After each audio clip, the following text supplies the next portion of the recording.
শুরু করছি এক্সপার্ট ইংলিশের পক্ষ থেকে আজকের আলোচনা জিরো কন্ডিশনাল। তো জিরো কন্ডিশনাল সেন্টেন্সে আমরা আজকে দেখব যে কেন জিরো কন্ডিশনাল হয়, কেন ফার্স্ট কন্ডিশনাল হয়, এই কন্ডিশনালের গঠন কি, বা এই কন্ডিশনাল সেন্টেন্স থেকে বিগত সালে কতগুলো কোশ্চেন আসছে ইত্যাদি নিয়ে বিস্তারিত। তো চলেন আমরা শুরু করি। তো জিরো কন্ডিশনাল সেন্টেন্সের স্ট্রাকচারগুলো যদি আমরা একটু প্রথমেই ফলো করি, দেখেন আমাদের জিরো কন্ডিশনাল স্ট্রাকচার একটা স্ট্রাকচারই যথেষ্ট, সেটা হচ্ছে ইট প্লাস প্রেজেন্ট ইনডেফিনিট, কমা মাঝখানে থাকবে এবং তারপরে থাকবে প্রেজেন্ট ইনডেফিনিট। সো এই ইফ যুক্ত ক্লজটাকে বলা হয় হচ্ছে এটাকে বলা হয় সাবঅর্ডিনেট ক্লজ, বা এটাকে বলা হয় হচ্ছে আপনার একটা হচ্ছে রেজাল্ট ক্লজ আর একটা হচ্ছে কন্ডিশনাল ক্লজ। মানে এইটা হচ্ছে শর্তমূলক বাক্য আর এইটা হচ্ছে শর্তের রেজাল্ট বা ফলাফল।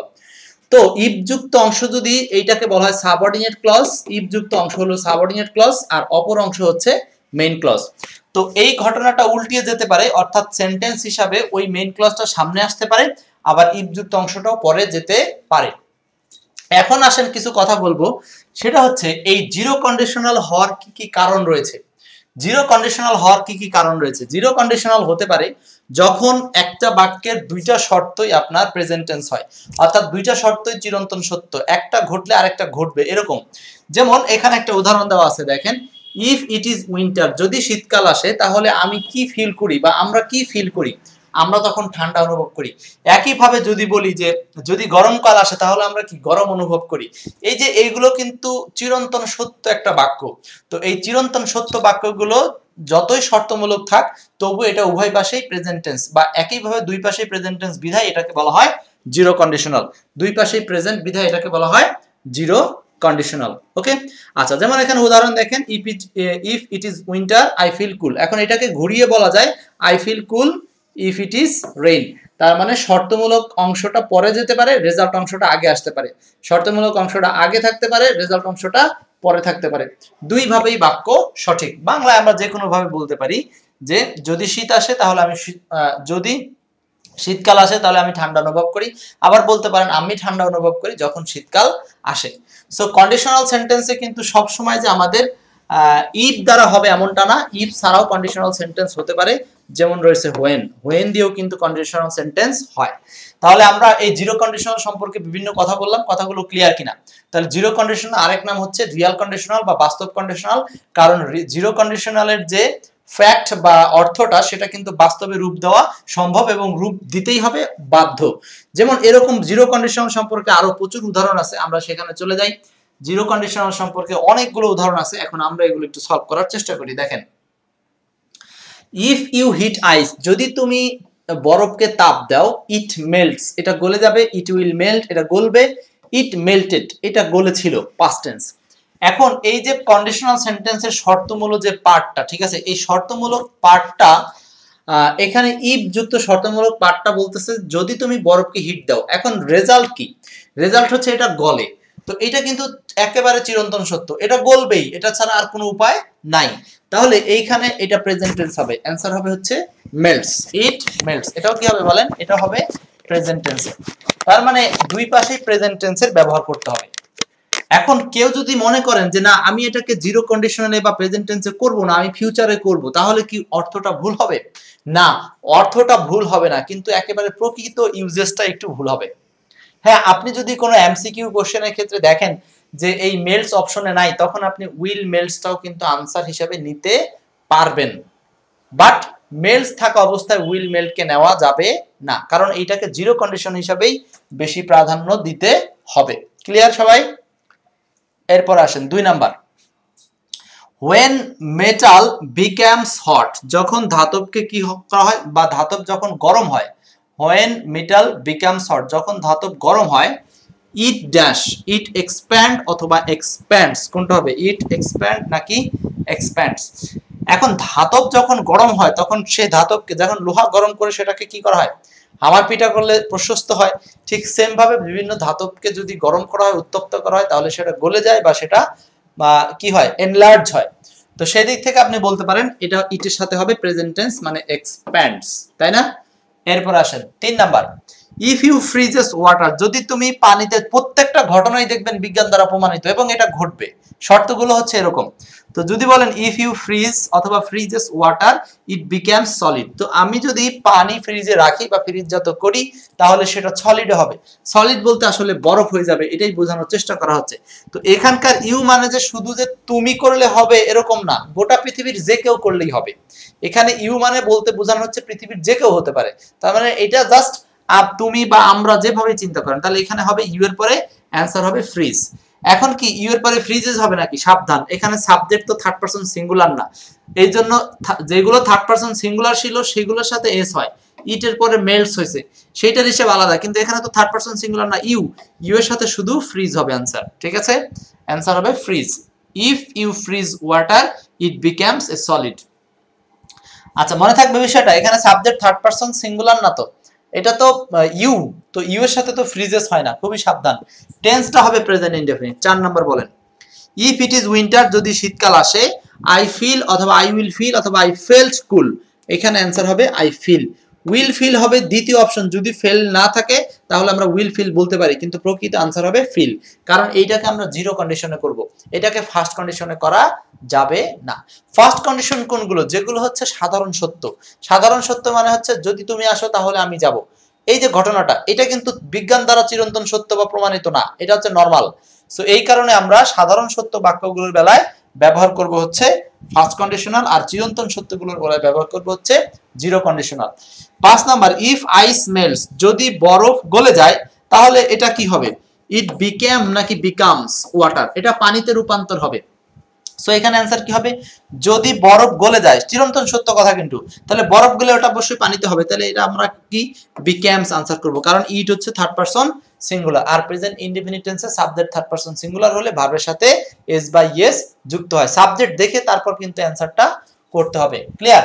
এই 5টা উদাহরণ দেখে আমাদের কি জিরো কন্ডিশনাল সম্পর্কে ধারণা কমপ্লিট কিনা বলেন। এখন আমরা বিগত সালের কিছু উদাহরণ দেখব, যে উদাহরণগুলো খুবই গুরুত্বপূর্ণ। আমরা কিছু বিগত সালের উদাহরণ দেখার চেষ্টা করব। Which conditional sentence uses present indefinite tense in the both of clauses? বলতেছে এই প্রশ্নটা যে কোন কন্ডিশনাল সেন্টেন্সে যে দুইটা ক্লজ আছে সেই দুইটা ক্লজে প্রেজেন্ট ইনডেফিনিট টেন্স হয়। জাস্ট প্রশ্নটা হচ্ছে এইভাবে করেছে। সো এটার অ্যানসার হচ্ছে জিরো কন্ডিশনাল। এটার অ্যানসার হচ্ছে এটার অ্যানসার হচ্ছে জিরো কন্ডিশনাল। এটা অ্যানসার কি বলেন? Zero conditional. ওকে, নেক্সট আমরা পরের প্রশ্নে যাচ্ছি। 2 নম্বর বলছে if you buy one T shirt, যদি তুমি একটা টি শার্ট ক্রয় করো, you dash the second one free. দেখেন এই যে বাক্যের ঘটনাটা, এই ঘটনাটা কি চিরন্তন সত্য বাক্য নাকি একটা সাধারণ সত্য, যেখানে বলা হচ্ছে এরকম যে আপনার হচ্ছে এইটা মাঝে মধ্যে অফার দেয় আমরা জানি, কিন্তু এইটা চিরন্তন সত্য না, যখন অফার দেয় তখনকার জন্য সত্য। তো এইটাকে সাধারণ সত্য বলেন বা যেভাবেই বলেন, এখন আমরা চেষ্টা করব এই বাক্যটাকে জিরো অথবা ফার্স্ট যে কোনো একটা উত্তর করলেই করতে পারবো। হ্যাঁ, আচ্ছা, জিরো কন্ডিশনালে present tense if you buy one T shirt, you dash present tense মানে সাবজেক্ট প্লাস ভি1 লাগবে, আর ভার্বের বেস ফর্ম আছে একটাই, সেটা হলো গেট। এখন আপনি কি মনে করেন যে এইটাকে জিরো কন্ডিশন থেকে ফার্স্ট কন্ডিশনে উত্তর করা যাবে? হ্যাঁ, যাবে। যদি অপশনে গেট না থেকে উইল গেট থাকতো তাহলে আমরা উইল গেটটাকে উত্তর করতে পারতাম, কিন্তু দেখেন কোনো অপশনে উইল গেট নাই, তার মানে উইল গেট থাকলে সেটাকে উত্তর করা যাবে, কোনো সমস্যা নাই, উত্তর করা যেত। ওকে, 3 নাম্বারটা, if you stay too long in the sun, যদি তুমি অনেকক্ষণ বা দীর্ঘ সময় সূর্যের আলোয় থাকো, ইউর স্কিন, তোমার স্কিন, এই ইউ বলতে পৃথিবীর যে কেউ এই সূর্যের আলোর নিচে থাকার কথাটা বলতেছে আর কি। তো এখানে কি হবে? প্রেজেন্ট টেন্স হবে, ওই পাশেও প্রেজেন্ট টেন্স হবে। তো ইওর স্কিন, স্কিন হচ্ছে থার্ড পারসন সিঙ্গুলার, তো ইওর স্কিন, তোমার স্কিন পুড়ে যায়, তাই না? যদি তোমরা সূর্যের আলোয় অনেকক্ষণ থাকো তাহলে তোমার কি স্কিনটা কি পুড়ে যায়। তো এটা অ্যান্সার হবে হচ্ছে এই যে বার্নস, প্রেজেন্ট ইনডেফিনিট টেন্সে অ্যান্সার হবে বার্নস, কারণ এই পাশেও প্রেজেন্ট ওই পাশেও প্রেজেন্ট। ক্লিয়ার? আচ্ছা, 3 এর অ্যান্সারটা হচ্ছে কিন্তু 4 নাম্বার।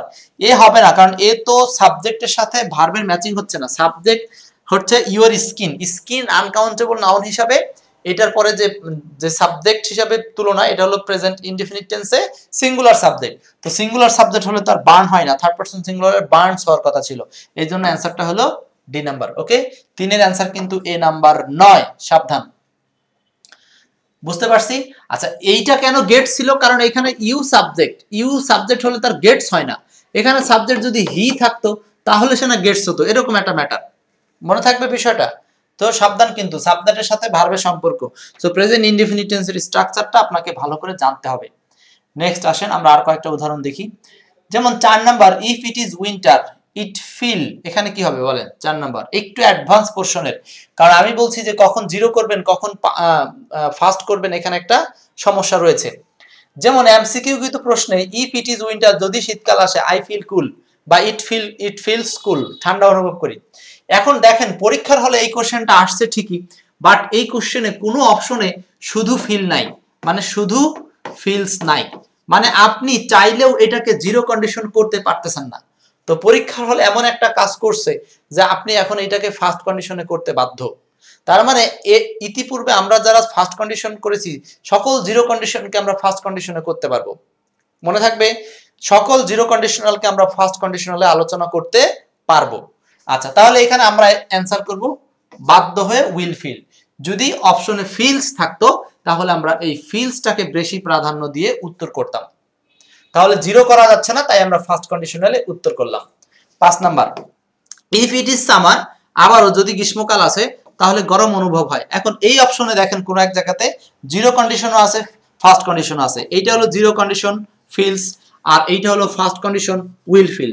এখন আমরা কোনটা আনসার করব? বিপদে পড়ে গেলাম। ঠিক এই মোমেন্টে আমাদের যেটা করতে হবে সেটা হচ্ছে আমরা অ্যান্সার করব জিরো কন্ডিশন, কারণ ঘটনাটা তো চিরন্তন সত্য, ঘটনাটা চিরন্তন সত্য। তো এই জন্য 5-এর অ্যান্সার প্রথম প্রাধান্য হচ্ছে এইটা। যদি এটা না থাকতো তখন আমরা এইটা করতাম। ক্লিয়ার? খুবই গুরুত্বপূর্ণ, জিরো কখন করব, ফার্স্ট কখন করব।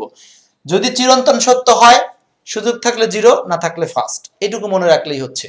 নেক্সট 6 নাম্বার, হোয়েন ওয়াটার, এই যে হোয়েন দিয়েও কিন্তু কন্ডিশনাল সেন্টেন্স হয়ে থাকে। বলছে হোয়েন, যখন water dash it turns into ice, এখানে একটা কমা থাকবে। আচ্ছা, ইট টার্নস ইনটু আইস, এটা বরফে রূপান্তরিত হয়। 38তম বিসিএস আসা একটা গুরুত্বপূর্ণ প্রশ্ন।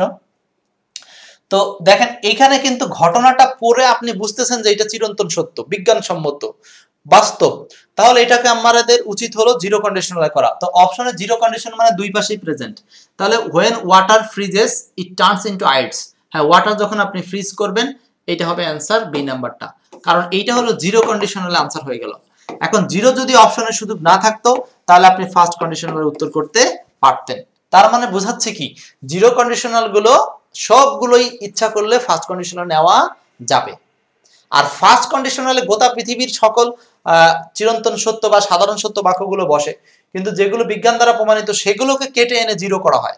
এখন অপশনে যদি জিরো কন্ডিশনাল লেখার সুযোগ না থাকে এই ধরনের রিয়েল কন্ডিশনালে, তাহলে আমরা অবশ্যই ফার্স্ট কন্ডিশনে উত্তর করতে পারবো। আশা করি আপনাদের কখন জিরো কখন ফার্স্ট এই সম্পর্কে আর কোনো সমস্যা থাকবে না। 7 number, if the water is heated to 100 degree centigrade, যদি পানিকে উত্তপ্ত করা হয় কত ডিগ্রিতে বলেন? 100 ডিগ্রি সেন্টিগ্রেডে, তাহলে এটা কি হবে? এটা কি হবে? এখন দেখেন এটার অ্যান্সার কি হবে? এটার অ্যান্সার কি হবে? আবারও ঘটনাটা কিন্তু চিরন্তন সত্য। এটা একটা জেনারেল সত্য না যে তুমি আসলে আমি যাব, হ্যাঁ এরকম কোনো ঘটনা না। হ্যাঁ, সে দাওয়াত দিলে আমি যাব, তুমি আমাকে মারলে আমি তোমাকে মারবো, এরকম কোনো সাধারণ সত্য বাক্য না, একেবারে চিরন্তন সত্য এগুলো। তো এখানে ইট ড্যাশ অ্যাজ স্টিম, এটা কি স্টিম হিসাবে মানে ধোঁয়া হিসাবে উঠতে থাকবে। এখন আসেন ইটের পরে আপনি জিরো কন্ডিশন খুঁজেন আগে, দুইটাই, এখানে আবার দুইটা করে ভাগ যোগ করছে, দেখেন এটাকে এখানে আবার দুইটা করে ভাগ যোগ করছে, খুবই মুশকিল, উড দি অ্যান্সার হবে না। দুইটা করে ভাগ যোগ করছে, is boiling, is the answer হবে না। তো দুইটা করে ভাগ যোগ করলে একটা আছে বয়েলস এসকেপ, উইল বয়েল, আর হচ্ছে এসকেপ। এখন আসেন আপনি কোনটা অ্যান্সার করবেন, খুব বিপদের মধ্যে আছেন মনে হয়।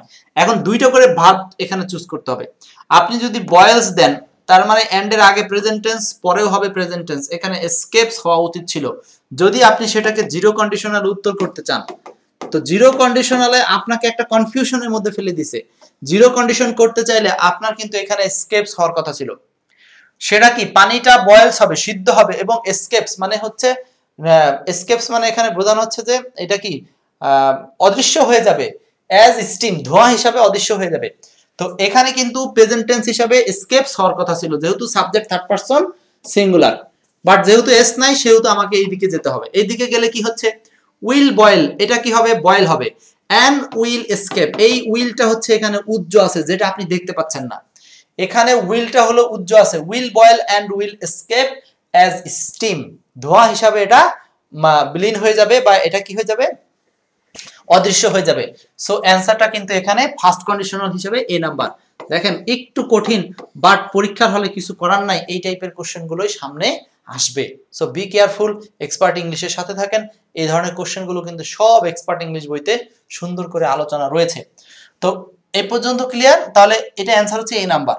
মনে থাকবে এখানে কিন্তু অ্যান্ড এর পরে উইলটাকে উজ্জ্বল রাখা হয়েছে, কারণ একই মডেল ভার্বকে অ্যান্ড এর পরে ব্যবহার করা হয় না। তো সাতের অ্যানসারটা হচ্ছে এ নাম্বার। আশা করি কারো বুঝতে সমস্যা হয়নি, সুন্দরভাবে বোঝানো কমপ্লিট। এই হচ্ছে আমাদের আলোচনার মধ্যে ছিল জিরো কন্ডিশনাল নিয়ে কথাবার্তা। আশা করি কারো কোনো প্রবলেম নেই। ভালো লাগলে ক্লাসটা শেয়ার করবেন এবং বারবার দেখে নিজেকে প্রস্তুত করে রাখেন।